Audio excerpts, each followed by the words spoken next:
Hey y'all, thanks for coming to the Vinny Van channel. I am that Vinny Van guy, and if this is your first time here, maybe subscribe, maybe like, maybe. I live in a van, full time. I have a full time job. I live in this van actually, and it's not glamorous like a lot of people say on the internet. They show a lot of beautiful things, and they have perspectives that vary. But I'm here to tell you that it's not all that what you see on the internet, where couples are traveling and there's never a dull moment, and it's always smiling and laughing and eating good food. Life is life no matter where you're at, and for me currently it is this van, Wilhelmina. I spent a lot of time, a year and a half, just little by little, fixing things that need to be fixed, getting it mechanically sound, lifting it, doing all the things to make it so I can get out on the road. And really, that's the selling point of van life. Freedom, road life, vacationing, seeing all the different places, seeing beautiful places you never dreamed of. I was watching Christian. It's a girl. She's a girl, a blonde girl with a van. Really cool, great photographer. She was in Yosemite. Probably some of the most beautiful sights I've ever seen in a video that she just recently did. And she has a way of just capturing, capturing her surroundings. And I've been to Yosemite on many occasions. I have family that lived in the Mariposa area, which is right before Yosemite. And, I'd go and visit and camp out on the river, and we do a lot of things like that. But Yosemite is breathtaking. Probably one of the most beautiful places you'll ever see.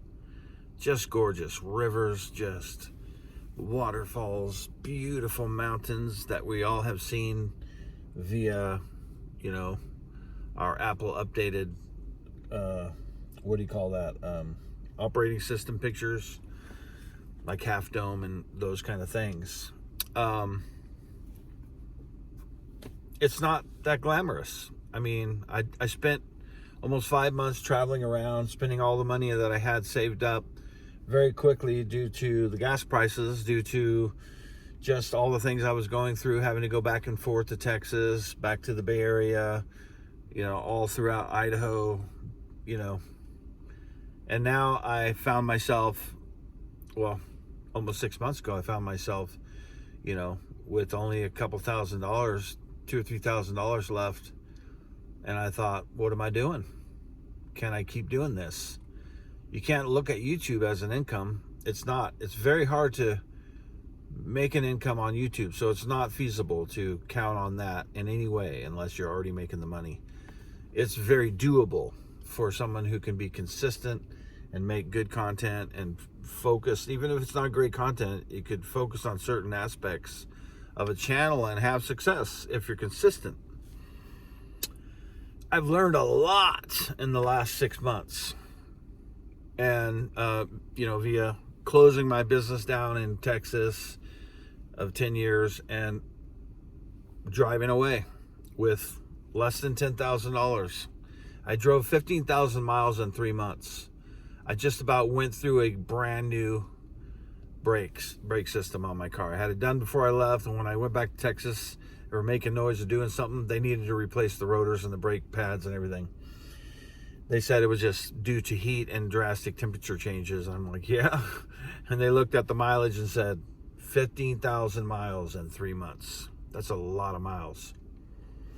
So what I'm trying to say here is your guy, Vinny Van. I live in a Toyota Sienna. It's lifted. It's got the bigger tires on it.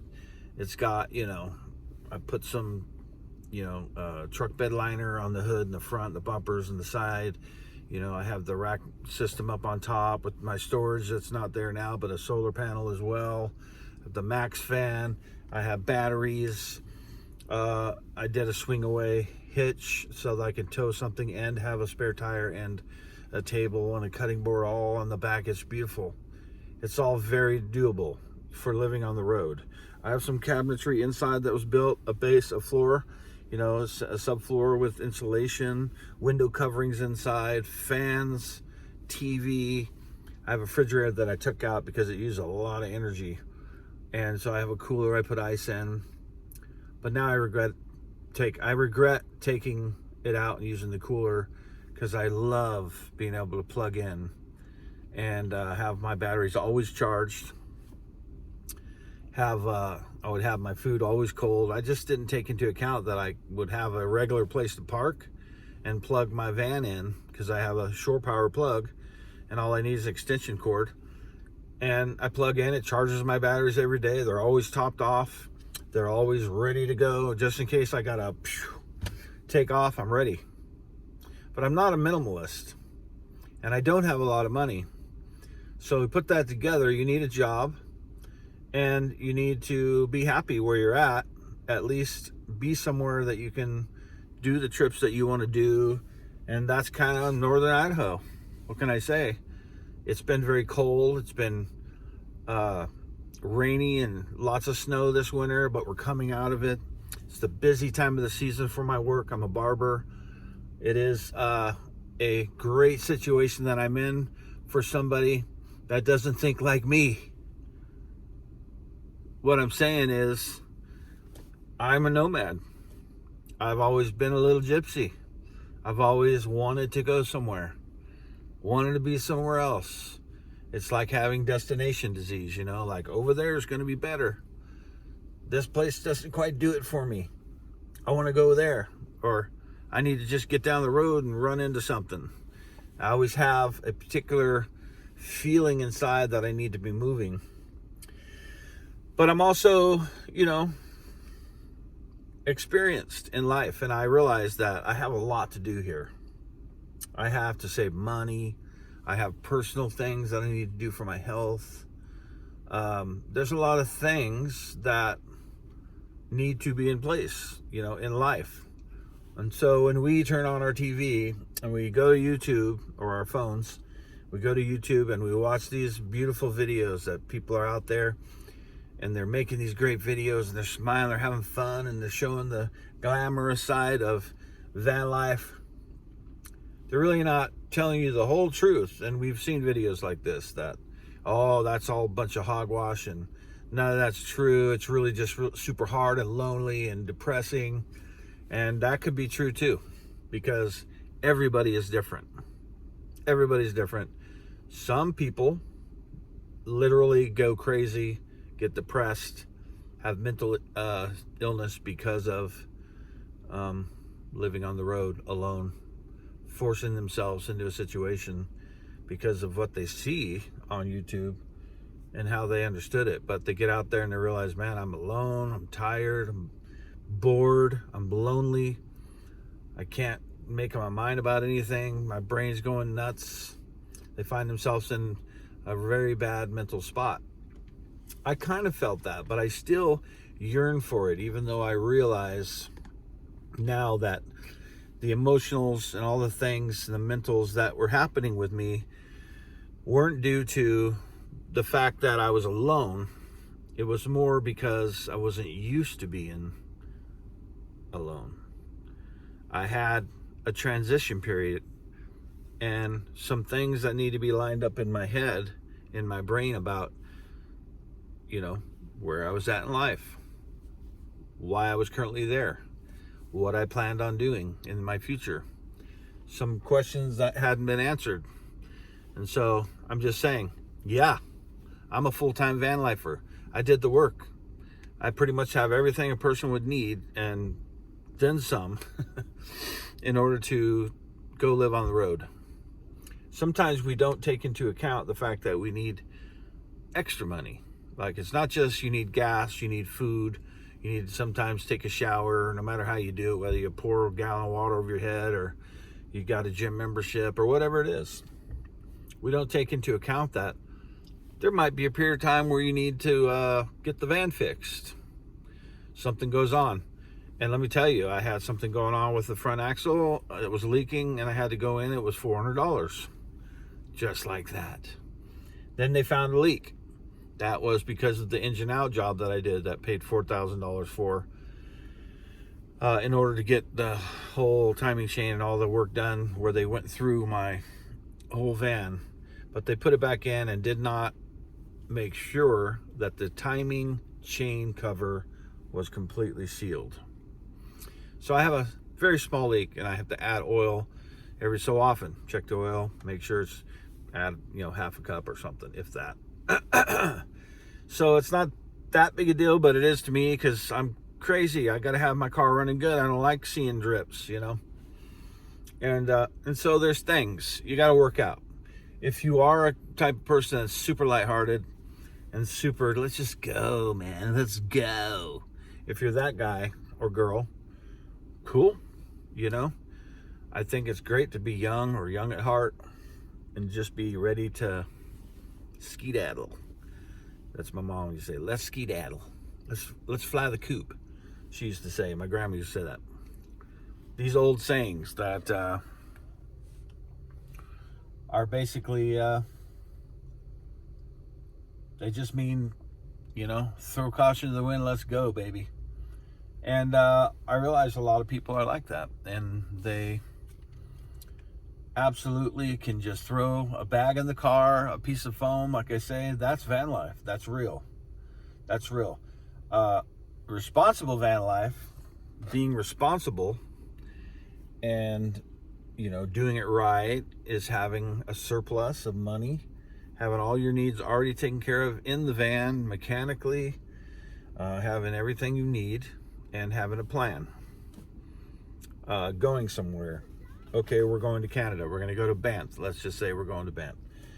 And, for me, that's 3 hours away. I could go and I could take that trip. I could plan it well. I could have it all written out, where I'm going to stop, what I'm going to do. Or I can just be that guy who jumps in the car and says, Banff it is. Let's go. Come on. Got room for another one on this little hog.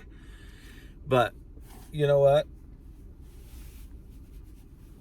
I've learned from experience, even as ready as I wasn't quite ready. It was fun. How often you get to take a 5-month road trip and sleep at beaches and run all over the place and just not have a job, be able to eat, be able to be carefree, and realize and know in your mind that you're going to be able to stop somewhere, get work, and start again. Well, that was my attitude. But the truth is that when I landed here in Coeur d'Alene, I had all these things in my life going on at the same time. I was trying to build a YouTube, and I was being positive about, I'm going to do this, it's going to happen, it's going to provide me freedom, I'm going to be able to just do this van life full time and go.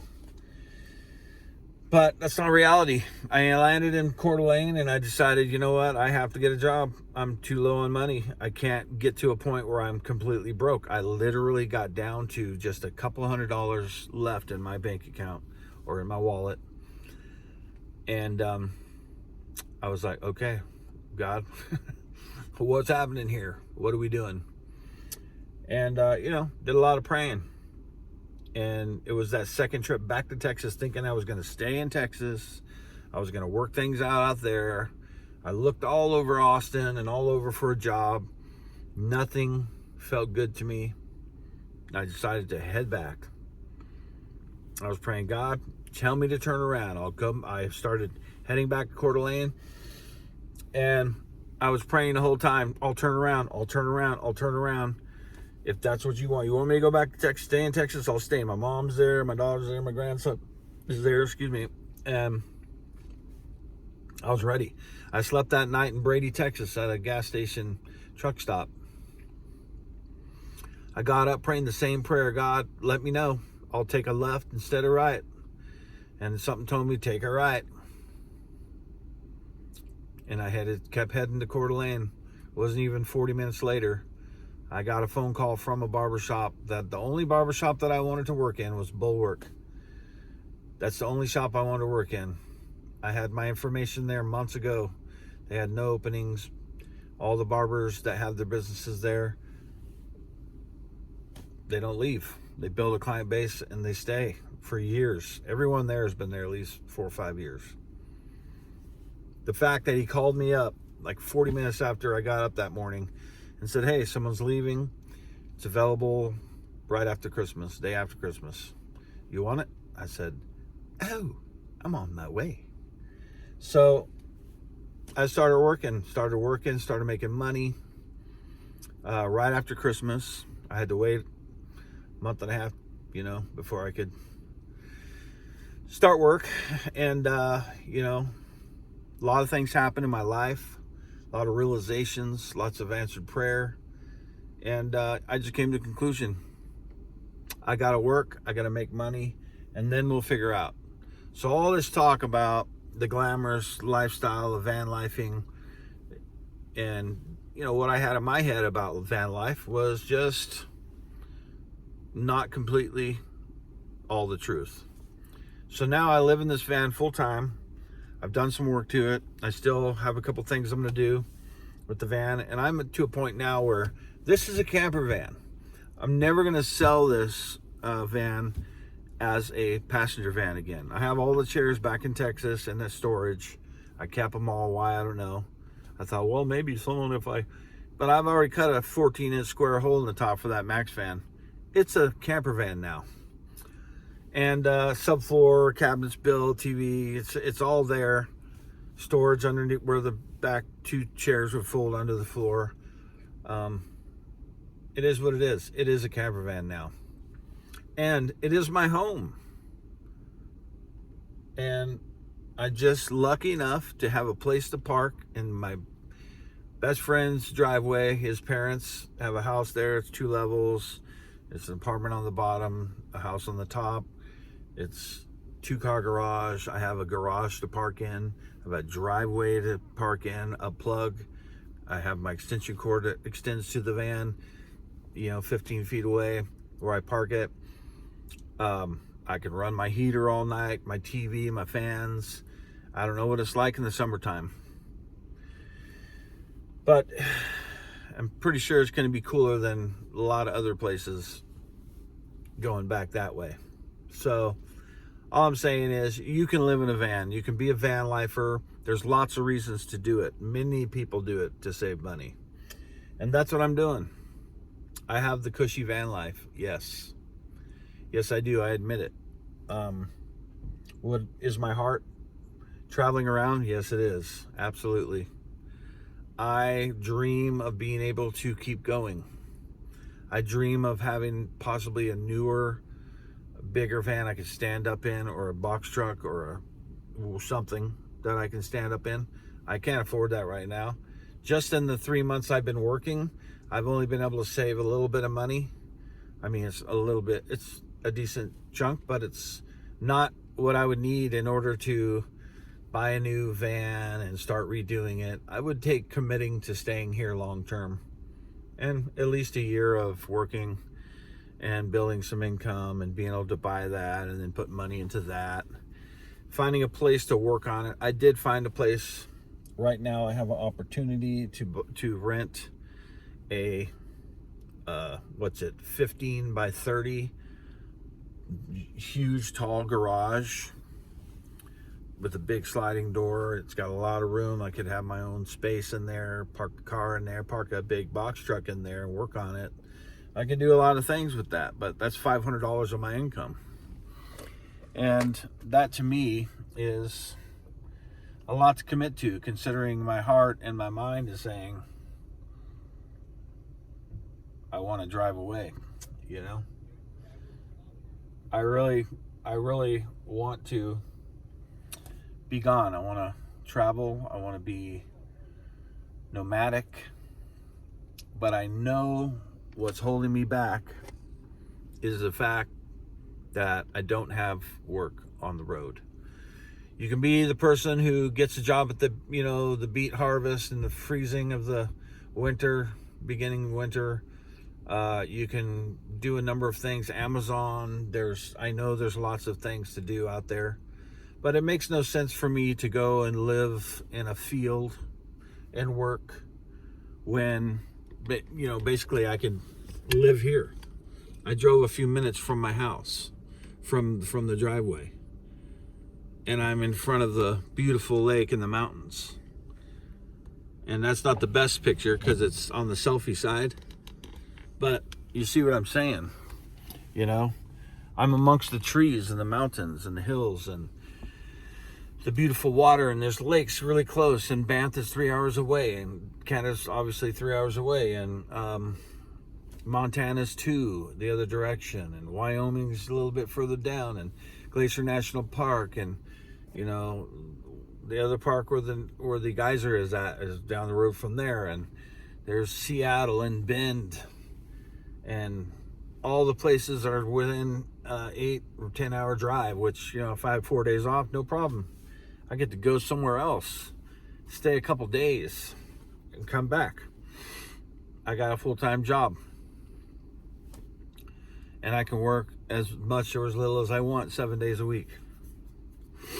I'm not deprived. I realize that I'm blessed. I realize that what I have here is exceptional. I'm not used to being alone. It's been years. We're going on, it's going to be 4 years before you know it. And the focus has been wrong. My focus has been off. And, we have a way as humans of focusing in on the negative. And I'm not really being negative, but the negative for me is I'm alone. I don't want to be. Boo-hoo. I am. I have lots of stuff to do. I've realized, man, I got stuff to do. I got things I want to build and do. And just because you have a relationship or somebody in your life and you're doing something, that does not translate to unhappiness or happiness. Either or. If you have a relationship that's fantastic in your life and your love and you got companionship and friendship and just someone to do everything with, that doesn't mean you don't need this alone time to accomplish your goals. You do. So I've gained a new perspective, and thank God that and I know this. I have known this for some time. I'm not dumb. I'm just a little off track. I've had my focus on building a YouTube and doing van life and having freedom. You don't just get the freedom. You don't just get to do whatever you want in this life. Especially at my age, there's responsibilities. You have to be responsible with your health, with your, where you're going to live.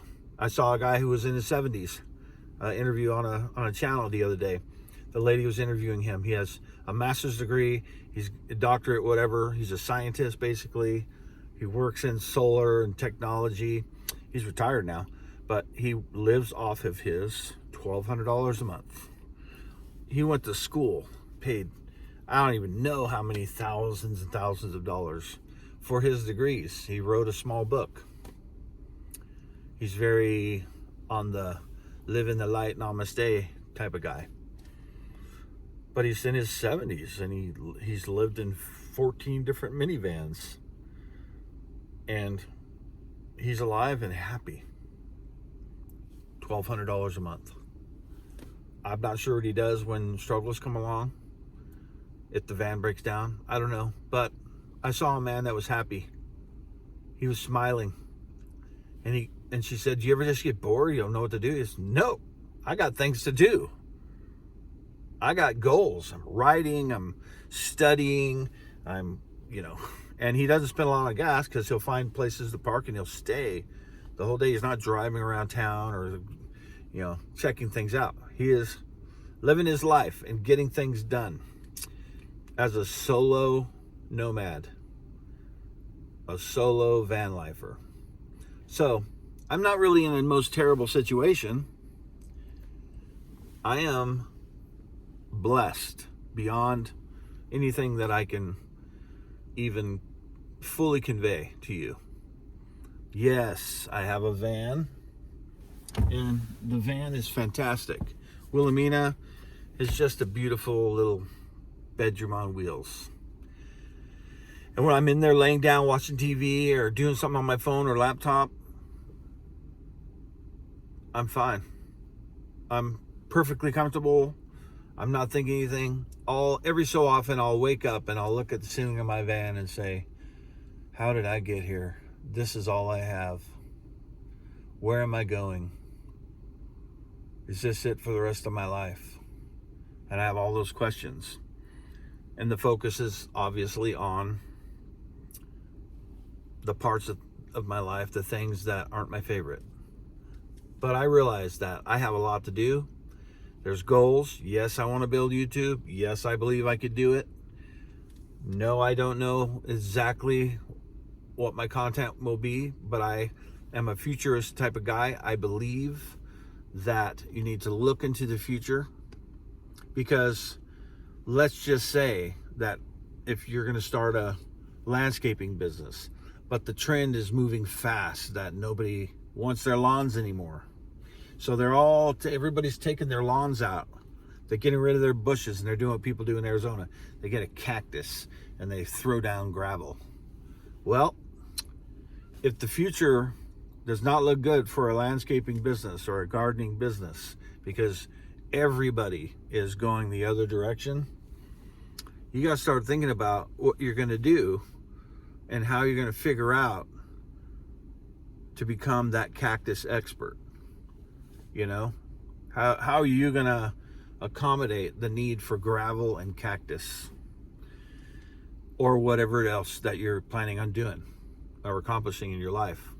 You have to look down the future. So what I'm saying is, with a channel, you can start out as a van lifer, but let's say the laws change and no longer does anywhere in the United States allow people to live in vans, sleep in vans, pull over in a van, be caught at night past a certain time, sleeping or laying down in a van, or you get fined. You'll see van life go away super fast when they start coming against your freedoms like that, telling you you're not allowed to. Instead of living in the van, you have to go and live at this home where we have set up for you. For all people your age that don't have a home, you can't live in a van. You have to go here, or you're going to be arrested, and then we're going to put you in a mental hospital. I'm just saying. I'm kind of blowing it out, but you know what I'm saying. I'm looking at what am I going to do in the future on YouTube. So what I want to do, obviously, is plan to do a number of things. It's my life. It's not about van life. It's about Vinny Van's life.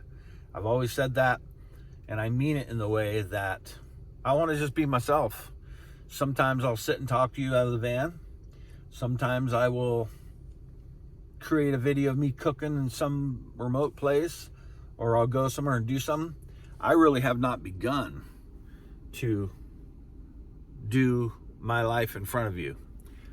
Just too much has been happening. I don't feel right about just constantly talking to you from the front seat of my van. Sometimes I do it. Sometimes I'll go to Post Falls. I have lots of thoughts about going to different places. I'm saving money right now. I'm trying to figure it out. I'm not placing my YouTube's priority. I'm not making it priority over my actual real needs in life, because it is life. This is my life. Y'all have your life. You're doing van life or not doing van life. You're interested in things about vans. You're interested in people who are peculiar, that do van life, that have different situations. That's me. Right now, I'm living in Idaho, northern Idaho. I have a beautiful area that I'm always very close by. My work is 2 minutes from here, 5 minutes on foot. And I'm blessed. What more can I say? I'm not a minimalist yet, but I've learned from what I've already done in this van life and traveling that you need to narrow it down, folks. There's another van lifer, I forget all their names. There's so many. She lives in a Nissan Sentra and travels around. Brunette lady. But she has 18 articles of clothing. And I joked around in the comments. I was just totally kidding. I don't know if it was appropriate or not. But I was like, I guess I won't do my video. It's like I have one shirt, one pair of pants, one set of underclothes, and I do my laundry once a week at the local nudist river spot.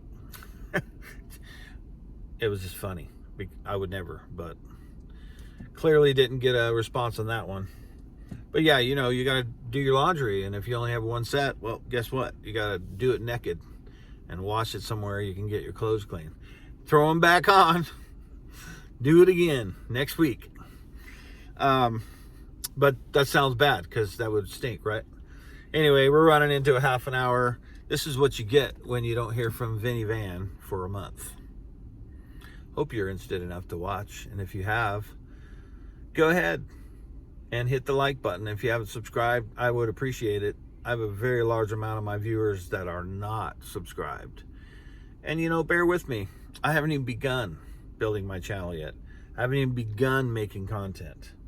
I haven't even started being interesting. I'm working on some dental work so that I can smile again in my life. There's lots of things I'm doing here. So God bless you for staying around. I'm almost to 800. And to me, that's a lot considering I've done nothing here on YouTube. I've just talked about nonsense and gone on and on about the same stuff. And that's my view of it. Some people might get something from my videos, and sometimes they are kind of interesting. I don't know. Gosh. But I can tell you that my heart is to build a good channel. My heart is to gain that freedom that successful YouTube can offer. So bear with me, folks. Bear with me. And remember, if you're planning on doing van life, it's not all glam. It's not all awesome and smiles and adventure. It's a struggle a lot of times. The best bet is to have someone you absolutely love and have experience with. And just be kind and tolerate and be understanding with each other while you're out there. And bring just little bits, a few of each. And don't carry much. You'll get better gas mileage, believe me. This thing, good Lord. I'm getting probably 16, 17 miles to the gallon on the freeway when I'm traveling. Not so much when I'm in town. So anyway, I'm going to stop rambling. That's it. We're going to stop at a little bit over 33 minutes. God bless you. Just pretend like it's alive and you're really interested in what I have to say. Van life is very rewarding. It's very fun.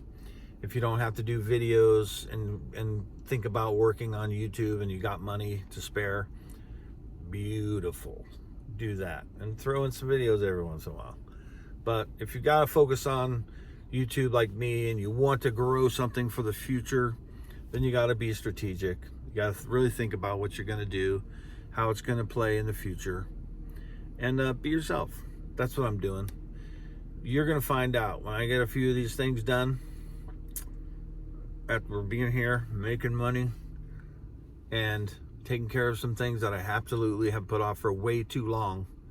You're going to see Vinny Van flourish.